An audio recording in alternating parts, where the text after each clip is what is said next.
अमित शाह ने पश्चिम बंगाल के गवर्नर से बात की है और बड़ी जानकारी आपको दे दें, दरअसल हावड़ा हिंसा पर जानकारी ली गई है। तो बड़ी जानकारी इस वक्त की, गृह मंत्री अमित शाह ने पश्चिम बंगाल के गवर्नर से जिस तरीके की हिंसा हुई है उसको लेकर जानकारी ली है। तो कल रामनवमी के मौके पर पथराव हुआ था हावड़ा में, आज एक बार फिर से पथराव और आगजनी की खबरें आई हैं। अपडेट इस पूरे मामले पर यह कि गृह मंत्री अमित शाह ने इस मामले में अपडेट लिया है और राज्यपाल के साथ बात की। हमारे सहयोगी अमित इस वक्त जुड़ रहे हैं और ज्यादा जानकारी के साथ। अमित, गृह मंत्री ने पश्चिम बंगाल के राज्यपाल से बात की, कितने वक्त पहले ये बातचीत हुई है, क्या अपडेट है? देखिए, थोड़ी देर पहले यह बातचीत हुई है और गृहमंत्री अमित शाह ने राज्यपाल से पूरी ये स्थिति जानी कि किन परिस्थितियों में हिंसा हुई और हिंसा के बाद कानून व्यवस्था राज्य में किस तरीके से कायम हो रही है और क्या काम किए जा रहे हैं। कुल मिलाकर जो संवाद था, संवाद का मूल उद्देश्य यही था कि राज्य में किसी प्रकार की हिंसा न हो और कानून व्यवस्था है वो पूरी तरीके से वह कायम रहे और हर संभव मदद जो केंद्र सरकार है ऐसी परिस्थिति में अगर स्टेट को लगे तो सहयोग देने के लिए तैयार है।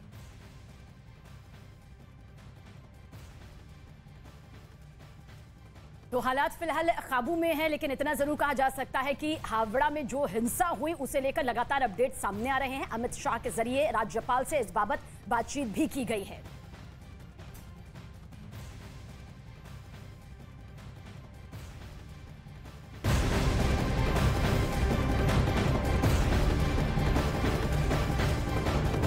और इस वक्त की एक बड़ी खबर आपको पश्चिम बंगाल के हावड़ा से बता दें, जहां आज एक बार फिर से पत्थरबाजी हुई है। शिवपुर इलाके में पथराव की खबर मिली है, पत्थरबाजी के साथ यहां तोड़फोड़ की भी खबर है। मौके पर भारी संख्या में पुलिस बल की तैनाती मौजूद है। रैपिड एक्शन फोर्स ने फ्लैग मार्च भी निकाला। देखिए, रामनवमी के मौके पर भड़की हिंसा मामले में पुलिस ने अब तक 36 लोगों को गिरफ्तार कर लिया है और इसके साथ ही इस पूरे इलाके में धारा 144 भी लागू कर दी गई है।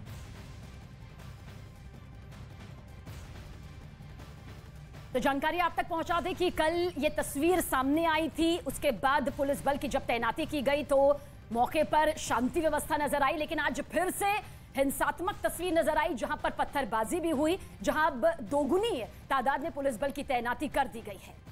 तो बड़ी जानकारी आपको दे रहे हैं। देखिए, कल जिस तरीके से पत्थरबाजी हुई थी, आज एक बार फिर से पत्थरबाजी हुई, जिसके बाद अब वहां पर और ये तस्वीरें आपको दिखा रहे हैं, शुभेंदु अधिकारी उन घायलों से मुलाकात करने के लिए पहुंचे हैं जो इस पत्थरबाजी में घायल हुए। तो ये तस्वीरें आपको पश्चिम बंगाल के हावड़ा से इस वक्त हम दिखा रहे हैं। आज एक बार फिर से यहाँ पर पत्थरबाजी हुई है, पूरे इलाके में धारा 144 लागू कर दी गई है। अभी हालांकि स्थिति सामान्य बताई जा रही है। शुभेंदु अधिकारी इस वक्त निकले हुए हैं और वो लोग जो इस पत्थरबाजी में घायल हुए हैं उनके साथ फिलहाल मुलाकात कर रहे हैं। 45 लोगों को गिरफ्तार भी किया गया है। दरअसल ये इस बिना पर किया गया है कि क्या ये इस उपद्रव में शामिल थे। आशिका हमारी सहयोगी इस वक्त हमारे साथ ज्यादा जानकारी के साथ मौजूद है। आशिका, आप मौके पर मौजूद है, क्या कुछ इस वक्त हालात नजर आ रहे हैं? किस तरह से सियासत जोरों पर है और किस तरह से मौके पर इस वक्त किस तरह से शांति व्यवस्था भी दिखाई देती है? तस्वीरें दिखा दूं, शिवपुर थाना है और ठीक थाने के बाहर का ये पूरा इलाका है जहां पर कल भी घटना हुई थी और आज भी घटना हुई है। फिलहाल जो है पुलिस की तरफ से एरिया डोमिनेशन जिसे कह सकते हैं, रूट मार्च कह सकते हैं, वो किया गया है। एडीजी साउथ बंगाल थे, पुलिस कमिश्नर थे, रूरल की जो एसपी हैं वो भी थी यहाँ पर। तो कई अधिकारियों के साथ फिलहाल देखिए जो ट्रैफिक है वो भी खोल दिया गया है इस इलाके का, लेकिन पुलिस बल यहाँ पर जो पूरा इलाका है यहाँ पर मौजूद है और साथ ही साथ जो राइट कम्बैटिंग जो फोर्सेस हैं जैसे कि रैफ है स्टेट पुलिस की, वो भी तैनात की गई है। इसके पहले दोपहर के बाद जो तस्वीर सामने आई थी जहाँ एक बार फिर पत्थरबाजी हुई थी, उसके बाद हालांकि काबू पा लिया गया है, पुलिस का ये कहना है।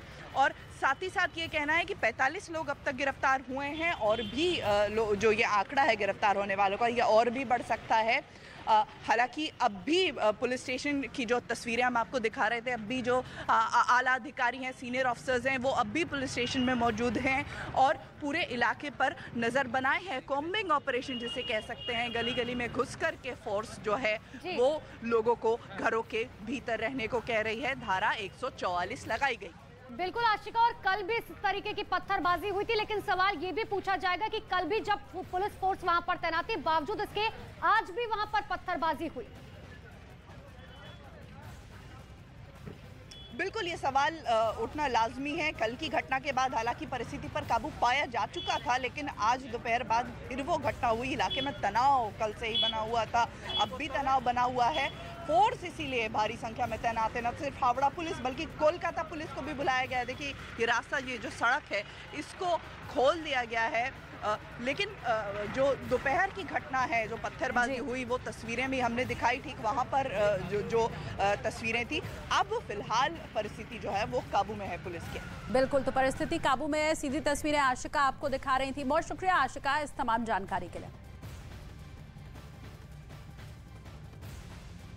और देखिए, पश्चिम बंगाल में हुई हिंसा पर नाराजगी जताते हुए केंद्रीय मंत्री अनुराग ठाकुर ने ममता सरकार पर जोरदार हमला किया है। बंगाल के चुनाव हो तो उसके बाद भी हजारों लोगों के ऊपर पथराव, आगजनी, बम फेंकना ये आम सी बात बन गई है। और ममता जी के राज में जिस तरह से पत्रकारों पर हमले हुए, शोभा यात्रा रामनवमी की निकालते उन पर पथराव हुआ है, इससे ज़्यादा शर्मनाक और क्या होगा कि अगर पत्रकारों को भी हिंसा का शिकार होना पड़ता है, लहूलुहान होना पड़ता है और राज्य की सरकार मूक दर्शक बन के बैठी रहती है, आंखें बंद करके रखती है, तो उसकी जितनी निंदा की जाए उतनी कम है। तो पूरे घटनाक्रम पर पश्चिम बंगाल विधानसभा में विपक्ष के नेता शुभेंदु अधिकारी का क्या कुछ कहना है, ये भी सुनिए। बहुत खराब है, नाजुक स्थिति है। पूरा एक वार्ड हाथ से निकल गया है।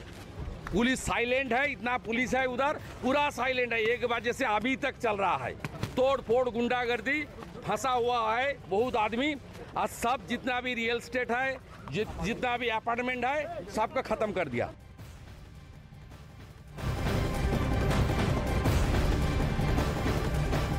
देखिए, उधर रामनवमी के मौके पर पश्चिम बंगाल के हावड़ा में शोभा यात्रा निकालने के दौरान हुई हिंसा के बाद भारी पुलिस बल की तैनाती वहां की जा चुकी है। मामले की जांच कर रहे पुलिस अधिकारी के मुताबिक हिंसा भड़काने के आरोप में 36 लोगों को गिरफ्तार कर पुलिस आगे की कार्रवाई कर रही है।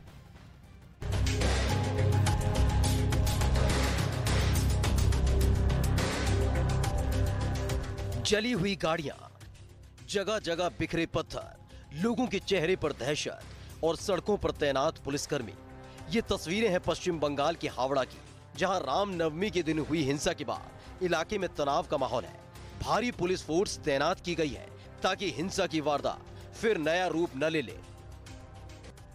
बंगाल के हावड़ा में कल यानी रामनवमी के दिन जुलूस निकालने के दौरान भड़की हिंसा में देखते ही देखते शहर धधकने लगा था।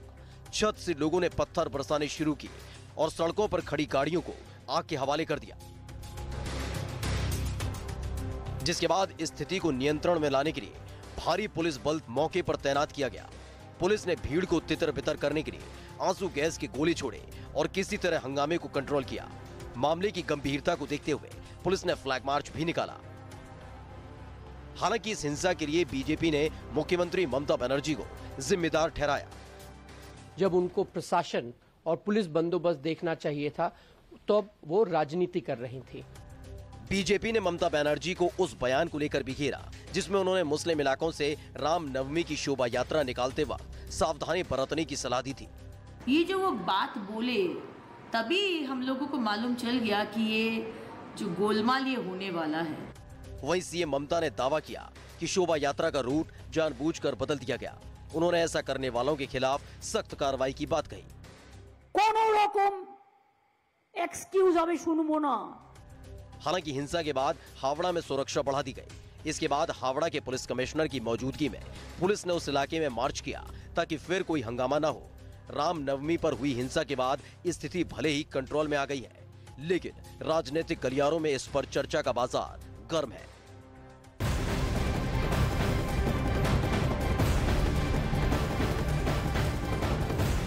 हावड़ा में उपद्रवी सड़क पर हंगामा कर रहे हैं। पुलिस स्थिति को नियंत्रण में करने की लगातार कोशिश कर रही है, लेकिन इसे लेकर सियासत भी खूब हो रही है। बीजेपी इसे ममता सरकार की नाकामी बता रही है। बीजेपी नेता मुख्तार अब्बास नकवी ने ममता सरकार पर हमला बोला और कहा कि ममता सरकार उपद्रवियों को रोकने में नाकाम रही। हमारे साथ हैं बीजेपी के वरिष्ठ नेता और पूर्व केंद्रीय मंत्री मुख्तार अब्बास नकवी साहब। नकवी साहब, ममता बनर्जी धरने पर बैठे हैं संविधान बचाने को लेकर, लेकिन उनके राज्य में दंगे हो रहे हैं। देखो, मुझे क्या लगता है कि जो सरकार और जो पार्टी करने में जीरो हो और धरने में हीरो हो, उसके राज्य में यही दिखाई पड़ेगा। अब दिक्कत यह है कि ये जिस तरह से कम्युनल फोर्सेस का प्रोटेक्शन करती रहीं, प्रमोशन करती रहीं, और उसके बाद इनके राज्य में सीमा पार करके तमाम ऐसी ताकतें जो वहाँ पर आकर के अपने पश्चिम बंगाल के जो है वो सौहार्द को बिगाड़ने की कोशिश करते रहे, सुरक्षा को नुकसान पहुँचाने की कोशिश करते रहे, चुप रहे। अब देखिए, पश्चिम बंगाल में ये कोई पहली दफा नहीं है जब हिंदू त्योहार के ऊपर इस तरह हिंसा भड़की हो। और इससे पहले भी पश्चिम बंगाल की भूमि पर हिंदू तीज त्योहारों के मौके पर इस तरह के बवाल की तस्वीरें भी सामने आ चुकी हैं। आइए आपको दिखाते हैं कब कब पश्चिम बंगाल में ऐसे मौकों पर हिंसा भड़क चुकी है।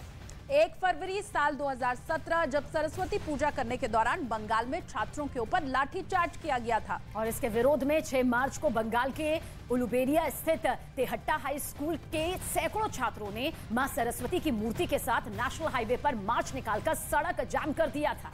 इतना ही नहीं, 11 अप्रैल साल 2017 में भी पश्चिम बंगाल के बीरभूम जिले के सिवड़ी में हनुमान जयंती के जुलूस पर पुलिस ने लाठीचार्ज किया था। उसी साल ठीक ऐसी एक और घटना हावड़ा में भी हुई थी, जहां पर पुलिस की अनुमति के बिना जुलूस निकालने पर हिंसा भड़क गई थी। वहीं साल 2018 में पश्चिम बंगाल के आसनसोल में रामनवमी का जुलूस निकालने के दौरान 2 समुदायों में हिंसा और आगजनी हुई थी।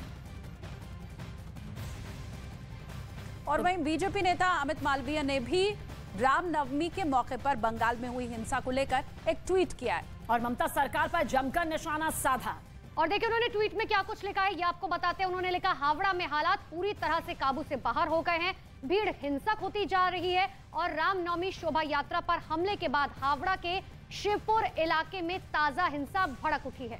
मीडिया पर हमला किया गया है, कानून व्यवस्था राज्य का विषय है और बंगाल की गृह मंत्री ममता बनर्जी पूरी तरह से विफल रही हैं।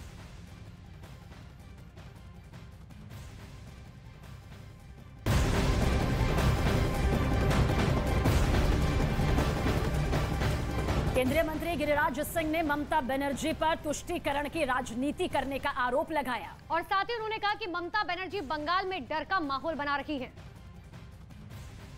मैं समझता हूं ममता बनर्जी जो खुद भाषण दे रही थी वो देश को शर्मसार करने वाला है, देश के सनातनियों को शर्मसार करने वाला है कि जुलूस शांतिपूर्ण जाए, क्योंकि रमजान का महीना है।